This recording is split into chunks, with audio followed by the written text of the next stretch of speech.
थे लेकिन पता नहीं वापस कैसे हो गए। क्योंकि नेताओं पे अगर कोई कविता कर दोगे तो अपने आप जनता में खुशी की लहर दौड़ जाती है।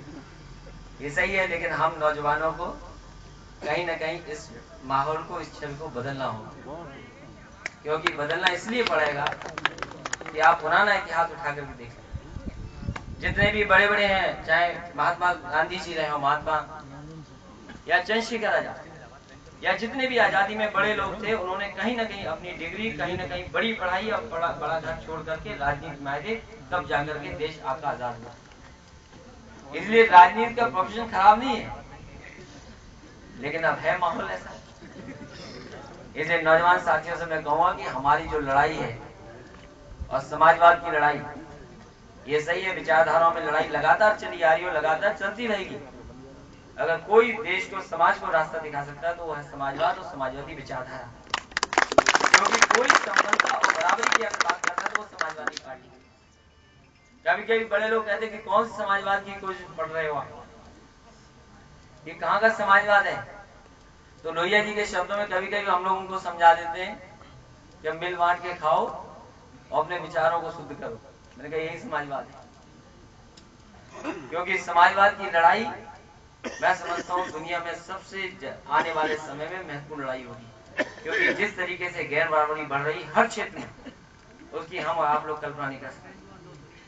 आज दुनिया में अगर आपने अखबार में पढ़ा होगा, लेमेंस बड़ी, सबसे बड़ी दुनिया की बैंक, लोगों का, नौजवानों का सपना रहता है कि मैं लेमेन बैंक में जाकर के नौकरी करूं, वहां पर कोई मुझे काम मिल जाए।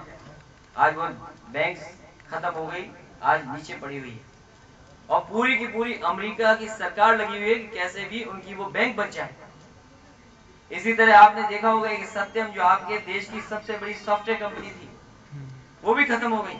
आज भारत के बड़े बड़े लोग, जो सबसे ज्यादा लोग हैं, वो लगे हुए हैं कि 10,000 करोड़ की कंपनी कैसे बचा लें। हम समाजवादी लोग कहते हैं कि जब सरकार इन चीजों के बचाने के लिए सामने आ सकती है, अमेरिका में लेमेंस बैंक को बचाने के लिए वहां की सरकार आ सकती है, और देश की, हमारे हिंदुस्तान की सरकार एक 10,000 करोड़ के करप्शन की कंपनी को बचाने के लिए अगर आ सकती है, तो ऐसी व्यवस्था भी बने कि जब कभी किसानों के ऊपर संकट आए, गरीब के ऊपर संकट आए, तो ऐसी सरकार हो जो उनको बचाने के लिए खड़ी हो। क्योंकि दुनिया में ये सब कुछ होता है जो हमारे यहाँ होता है। गेहूं भी अमेरिका में होता है, आलू भी अमेरिका में होता है, लेकिन अमेरिका की सरकार ये निश्चित करती है कि उनका किसान कभी संकट में ना आए। हालांकि वो परिस्थितियां अलग है, कितने परसेंट खेती करते हैं क्या है, लेकिन हमारे देश में 70% किसान है। उसके बावजूद भी आजादी के बाद अभी भी कोई ठोस कार्यक्रम, योजना नहीं बन पाई जिसके सहारे गरीबों किसान को आगे बढ़ाया जा सके। और अभी भी जीडीपी की सबसे मुख्य भूमिका अगर किसी की होती है तो वो खेती की होती है। जिस समय खेती बर्बाद हो जाएगी, उस समय आपकी जीडीपी का पता नहीं लगेगा। इसलिए आंकड़े ये सब आपके सामने। मैं बहुत सारी बातें करता हूँ, बहुत सारा ऐसे लोग हैं जो बहुत जिम्मेदार पद पर भी हैं और समाज को आगे ले जाने का काम लगातार कर रहे हैं। क्योंकि प्रचार और शिक्षक और नौजवान साथी टेक्निकल स्टूडेंट्स हैं, बहुत सारी बातें रखता भी, उनका सुनने का भी मौका मिलता, और जो छात्र या छात्राएं जो कार्यक्रम कर रही थी, कच्चे प्रोग्राम, वो भी देखने का मौका मिलता। लेकिन आदरणीय सुकेश प्रचार्य जी ने हमसे टाइम नहीं मांगा, उन्होंने केवल कहा कि 29 तारीख को आपको आना है। उन्होंने टाइम नहीं माना, पूछी, हमारी बात हुई थी उनसे, तो मैंने कहा मेरा अलीगंज में कार्यक्रम है। बोले नहीं, आपको 29 को आना है। तो मैंने कहा नया क्षेत्र अभी नाराज कर दोगे तो बड़ा मुश्किल होगा। मैंने कहा नहीं, मैं जरूर 29 को आ जाऊंगा।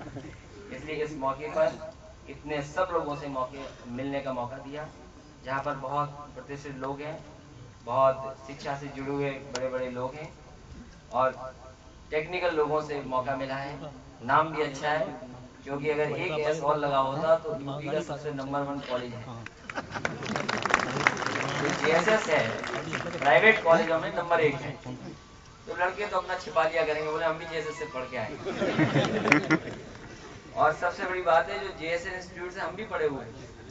अगर मैंने इंजीनियरिंग की है तो वो भी हमारा इंस्टीट्यूट था, साउथ पहली बार खुला आपके यहाँ पे नोएडा में, उस इंस्टीट्यूट में मैं भी पढ़ा हूँ, जेएसएस एजुकेशन इंस्टीट्यूट। इसलिए ये जो जेएस और जेएसएस का संबंध हम समझते हैं यादगार बना रहेगा। और इस चुनाव से पहले आपने जो सहयोग दिया, वो जो शुरुआत की है, उसके लिए मैं आपको बहुत बहुत धन्यवाद देता हूँ एक बार फिर आप सभी को, और क्योंकि इनके ऊपर भी बहुत जिम्मेदारी है कि हम टीवी देखते हैं तो अब आजकल आ रहा है कि टेक्नोलॉजी का वो होगा, चुनाव होगा और पता नहीं क्या क्या, इसलिए हमें उम्मीद है कि समाजवादियों को ये नए लोग समझेंगे, जो पढ़ने टेक्निकल वाले लोग हैं, और समाजवादी लोगों को मदद भी करेंगे और सहयोग भी करेंगे। इन्हीं शब्दों के साथ एक बार आप सबसे सहयोग और प्रार्थना करता हुआ और उम्मीद करता हुआ कि आप लोग अपने बीच में सेवा करने का एक मौका देंगे मुझे भी, बहुत बहुत धन्यवाद।